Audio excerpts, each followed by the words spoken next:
ഈ ദിവസങ്ങളിൽ നമ്മൾ പലപ്പോഴും കേൾക്കുന്ന ഒരു ചോദ്യമുണ്ട്. ഈ കോടതി വിധിയോട് നിങ്ങൾ യോജിക്കുന്നുണ്ടോ? ഈ വിധി ന്യായമാണോ? കുറ്റം ചെയ്തവർക്ക് ന്യായമായ ശിക്ഷ ലഭിച്ചു എന്ന് നിങ്ങൾ വിശ്വസിക്കുന്നുണ്ടോ? അന്യായം നേരിട്ടവർക്ക് ശരിയായ നീതി ലഭിച്ചോ?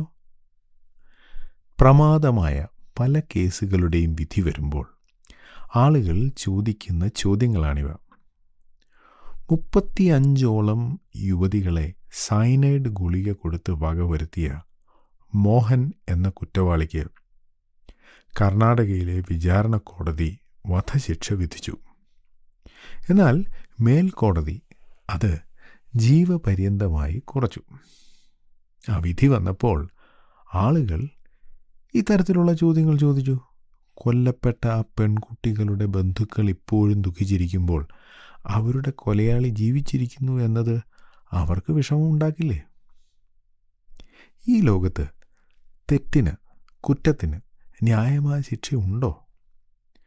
അതുപോലെ തന്നെ പ്രസക്തമായ മറ്റൊരു ചോദ്യം, ഈ ജീവിതത്തിൽ ചെയ്യുന്ന നല്ല കാര്യങ്ങൾക്ക് പ്രതിഫലമുണ്ടോ? അമേരിക്കയിലെ കറുത്ത വർഗക്കാരുടെ സ്വാതന്ത്ര്യത്തിനു വേണ്ടിയും അവർക്കെതിരെയുള്ള വിവേചനങ്ങൾക്കെതിരെയും പോരാടിയ മാർട്ടിൻ ലൂഥർ കിങ് ജൂനിയർ 39-ാം വയസ്സിൽ വെടിയേറ്റ് മരിച്ചു. അമേരിക്കൻ സമൂഹത്തിൽ ഉണ്ടായ മാറ്റങ്ങൾ കാണാനുള്ള ആയുസ് മാർട്ടിൻ ലൂഥറിന് ഇല്ലായിരുന്നു. ഇത് ന്യായമല്ല എന്ന് പലർക്കും തോന്നിയിരുന്നു. ഇവിടെ പ്രാഥമികമായ പ്രശ്നം ഈ ലോകത്തിൽ നീതിയും ന്യായവും നടപ്പാക്കാത്തത് എന്തുകൊണ്ടാണ് എന്നതാണ്. പലരും ഭരണവ്യവസ്ഥയെയും ഭരണാധികാരികളെയും ഒക്കെ പഴിക്കും. ഈ ലോകത്തിൽ എത്ര തരം ഭരണവ്യവസ്ഥകൾ ഉണ്ടായിട്ടുണ്ട്? സാധാരണ പൗരന്മാരെ അടിമകളായി മാത്രം കണക്കാക്കുന്ന ഏകാധിപതികൾ, ഭ്രാന്തന്മാരായ ഭരണാധികാരികൾ, സാധാരണക്കാരെ ചൂഷണം ചെയ്തിരുന്ന കുടുംബ ആധിപത്യങ്ങൾ, ആളുകളെ ക്രൂരമായി ഉപദ്രവിക്കുന്നതിൽ സന്തോഷം കണ്ടെത്തിയിരുന്ന സാഡിസ്റ്റ് മനോഭാവമുള്ള ഭരണാധികാരികൾ, പിന്നെ സ്വന്തം കസേര ഉറപ്പിക്കുവാൻ വേണ്ടി പിഞ്ചു കുഞ്ഞുങ്ങളെപ്പോലും കൊല്ലാൻ മടിയില്ലാത്ത ഭരണാധികാരികൾ, പ്രത്യയശാസ്ത്രങ്ങളുടെ പേരിൽ നടന്ന പൗരാവകാശ നിഷേധങ്ങളും ഏകാധിപത്യവും പിന്നെ ജനാധിപത്യവും എല്ലാം നമ്മൾ കണ്ടു. വളരെ കേമമാണെന്ന് നമ്മൾ തന്നെ മേനി പറയുന്ന ജനാധിപത്യ വ്യവസ്ഥയെക്കുറിച്ചാണ് ഇപ്പോൾ നമ്മൾ പരാതി പറയുന്നത് എന്നുകൂടി ഓർക്കണം. എല്ലാത്തരം ഭരണരീതികളുടെയും മോശം വശം നമ്മൾ ചരിത്രത്തിൽ വായിക്കുന്നു. അതുകൊണ്ട് വേറൊരു ഭരണവ്യവസ്ഥ വന്നാൽ പ്രശ്നം തീരും എന്ന് വ്യാമോഹിക്കേണ്ട. നമ്മുടെ ഭരണഘടനയും നിയമങ്ങളും എഴുതിയവർക്ക് നീതിയും ന്യായവും എല്ലാവർക്കും ഒരുപോലെ ലഭിക്കണമെന്ന ആഗ്രഹമുണ്ടായിരുന്നു. അവരുടെ ഉദ്ദേശശുദ്ധിയെ തൽക്കാലം നമുക്ക് സംശയിക്കേണ്ട. എന്നാൽ ഈ ഭരണഘടനയ്ക്ക് കാലാകാലങ്ങളിൽ മാറ്റം വരുത്താൻ അധികാരമുള്ള ചില ഭരണഘടനാ സ്ഥാപനങ്ങളുണ്ട്. അതും പൊതുനന്മയ്ക്ക് വേണ്ടി തന്നെ ഉദ്ദേശിച്ചവയാണ്. നീതിന്യായ കോടതികൾ നിയമങ്ങൾ പഠിച്ച് അതിൻ്റെ അടിസ്ഥാനത്തിൽ ഓരോ കേസിലും അഥവാ ഓരോ കുറ്റകൃത്യത്തിലും വിധി പറയേണ്ടതാണ്. എന്നാൽ ഒരു കേസിൽ വിധി പറയാൻ സാക്ഷികളുടെയും തെളിവുകളുടെയും പ്രാധാന്യം വളരെ വലുതാണ്. സാക്ഷികൾ പറയുന്ന കാര്യങ്ങൾ സത്യസന്ധമല്ലെങ്കിൽ, തെളിവുകൾ ആവശ്യത്തിന് ഇല്ലെങ്കിൽ കുറ്റവാളികളായവർ ശിക്ഷിക്കപ്പെടാതെ പോകാനുള്ള സാധ്യത വളരെയാണ്. അത്തരം നിരവധി സംഭവങ്ങൾ പലപ്പോഴും പലയിടത്തും സംഭവിച്ചിട്ടുണ്ട്. ഒരു സാക്ഷിയുടെ മൊഴി സത്യമാണെന്ന് ന്യായാധിപന് ബോധ്യം വന്നാൽ ആ മൊഴി കേസിനെ ബാധിക്കും. അവിടെയാണ് പല കേസുകളും അട്ടിമറിക്കപ്പെടുന്നത്. സാക്ഷിമൊഴികളെ ആശ്രയിച്ചാണ് മിക്ക കേസുകളുടെയും അന്തിമവിധി.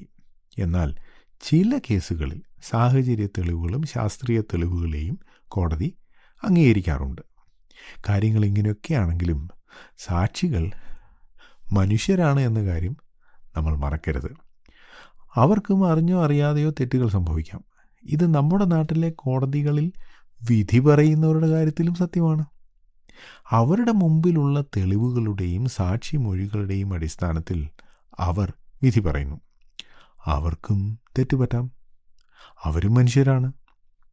സാക്ഷികളുടെയും തെളിവുകളുടെയും ആവശ്യമില്ലാത്ത ന്യായാധിപതി ഉണ്ടെങ്കിലോ?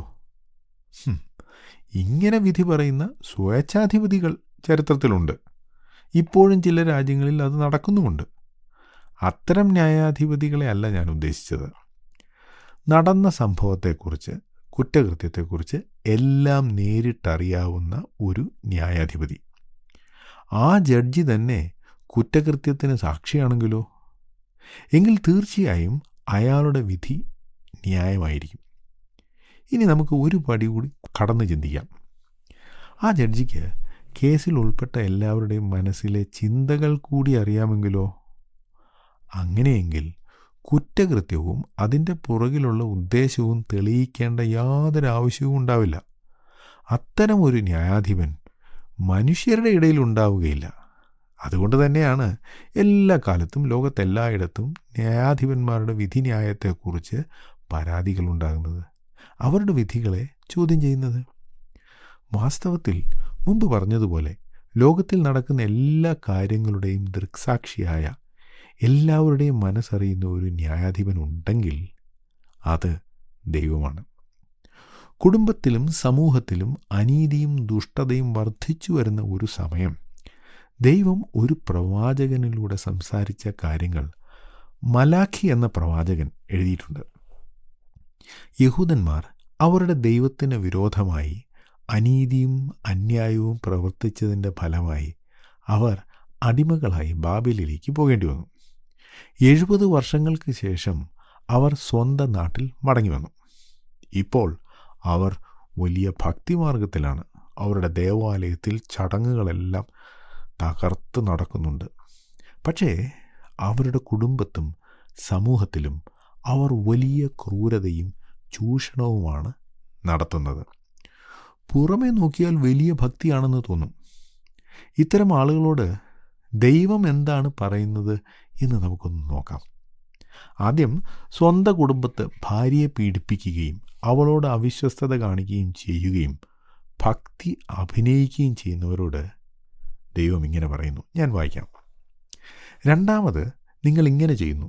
യഹോവ ഇനി വഴിപാട് കടാക്ഷിക്കുകയോ നിങ്ങളുടെ കയ്യിൽ നിന്ന് പ്രസാദമുള്ളത് കൈക്കൊള്ളുകയോ ചെയ്യാതെ വണ്ണം നിങ്ങൾ അവൻ്റെ യാഗപീഠത്തെ കണ്ണുനീർ കൊണ്ടും കരച്ചിൽ കൊണ്ടും ഞരക്കം കൊണ്ടും മൂടിക്കളയുന്നു.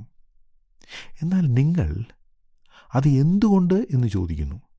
യഹോവ നിനക്കും നീ അവിശ്വസ്തത കാണിച്ചിരിക്കുന്ന നിന്റെ യൗവനത്തിലെ ഭാര്യയ്ക്കും മധ്യേ സാക്ഷിയായിരുന്നതുകൊണ്ട് തന്നെ. അവൾ നിന്റെ കൂട്ടാളിയും നിന്റെ ധർമ്മപത്നിയുമല്ലോ. ലേശം പോലും സുബോധം ശേഷിച്ചിരിക്കുന്ന ഒരുത്തൻ ഒരിക്കലും അങ്ങനെ ചെയ്തിട്ടില്ല. എന്നാൽ ആ ഒരുത്തൻ എന്തു ചെയ്തു? ദൈവം വാഗ്ദാനം ചെയ്ത സന്തതിയെ അവൻ അന്വേഷിച്ചു. നിങ്ങളുടെ ഉള്ളിൽ സൂക്ഷിച്ചുകൊള്ളുവിൻ. തൻ്റെ യൗവനത്തിലെ ഭാര്യയോട് ആരും അവിശ്വസ്തത കാണിക്കരുത്. സ്വന്തം ഭാര്യയുടെ കണ്ണുനീരും കരച്ചിലും ഞരക്കവും നിങ്ങളുടെ മതപരമായ ചടങ്ങുകളെ മൂടിക്കളയുന്നു എന്നാണ് ഇവിടെ കാണുന്നത്. ചുറ്റുമുള്ള മനുഷ്യർ ഈ ചടങ്ങുകളൊക്കെ കാണും. പക്ഷേ ദൈവം നിന്റെ വീടിനുള്ളിൽ നിന്നും ഉള്ള നിന്റെ ഭാര്യയുടെ കരച്ചിലാണ് കേൾക്കുന്നത്. സ്വന്തം ഭവനത്തിൽ നടക്കുന്നതിന് സാക്ഷികൾ ആരും ഇല്ലെന്ന് കരുതുന്നവരോട് ദൈവം പറയുന്നു, ഞാൻ ഇതിനൊക്കെ സാക്ഷിയാണ്. സാക്ഷിയായ ദൈവം തന്നെ ന്യായാധിപതിയുമായാലോ? അവിടെ മറ്റുള്ളവരുടെ സാക്ഷിമൊഴിക്ക് പ്രത്യേകിച്ച് ഒരു പ്രസക്തിയുമില്ല. കുടുംബത്ത് നടക്കുന്ന അനീതി മാത്രമല്ല, സമൂഹത്തിൽ മറ്റുള്ളവരോട് നടത്തുന്ന അന്യായവും സാധുക്കളോട് ചെയ്യുന്ന ചൂഷണവും ദൈവം കാണുന്നു. ദൈവം മലാഖി പ്രവാചകനിലൂടെ അത്തരത്തിലുള്ള ഒരു സമൂഹത്തോട് പറയുന്നത് ഇങ്ങനെയാണ്: ഞാൻ ന്യായവിധിക്കായി നിങ്ങളോട് അടുത്തു വരും. ഞാൻ ക്ഷുദ്രക്കാർക്കും വ്യഭിചാരികൾക്കും കള്ളസത്യം ചെയ്യുന്നവർക്കും കൂലിയുടെ കാര്യത്തിൽ കൂലിക്കാരനെയും വിധവയെയും അനാഥനെയും പീഡിപ്പിക്കുന്നവർക്കും എന്നെ ഭയപ്പെടാതെ പരദേശിയുടെ ന്യായം മറച്ചു കളയുന്നവർക്കും വിരോധമായി ഒരു ശീഘ്രസാക്ഷിയായിരിക്കും എന്ന് സൈന്യങ്ങളുടെ യഹോവ അരുളി ചെയ്യുന്നു. എല്ലാ തരത്തിലുള്ള അനീതിയെയും അധർമ്മത്തെയും ദൈവം ന്യായം വിധിക്കുമെന്ന് തന്നെയാണ് പ്രവാചകൻ പറയുന്നത്. മറ്റുള്ളവരെ ഉപദ്രവിക്കുവാൻ ക്ഷുദ്രം പ്രയോഗിക്കുന്നതും അസാൻമാർഗികമായി ജീവിക്കുന്നതും കള്ളസത്യം ചെയ്യുന്നതും അനാഥരെയും വിധവമാരെയും ഉപദ്രവിക്കുന്നതും പരദേശികൾക്കെതിരെ അന്യായം ചെയ്യുന്നതും എല്ലാം ഇതിൽ ഉൾപ്പെടും. ഇവിടെ പ്രത്യേകം ഓർത്തിരിക്കേണ്ട ഒരു കാര്യമുണ്ട്. നമ്മുടെ നീതിന്യായ കോടതികളിൽ പലരും പല അന്യായങ്ങളും ബോധിപ്പിച്ചിട്ടുണ്ട്. എന്നാൽ ഭൂമിയിലുള്ള ഒരു കോടതിയിലും ഇതുവരെ ബോധിപ്പിക്കാത്ത ചില അന്യായങ്ങളുണ്ട്. ആരും ഇതുവരെ പരാതിയുമായി കോടതിയെ സമീപിക്കാത്ത അന്യായങ്ങൾ. അവയെയും ദൈവം ന്യായം വിധിക്കും. പിന്നെ ദൈവത്തിൻ്റെ ന്യായവിധി നമ്മുടെ സമയത്തായിരിക്കില്ല, ദൈവത്തിൻ്റെ സമയത്തായിരിക്കും എന്ന് മാത്രം.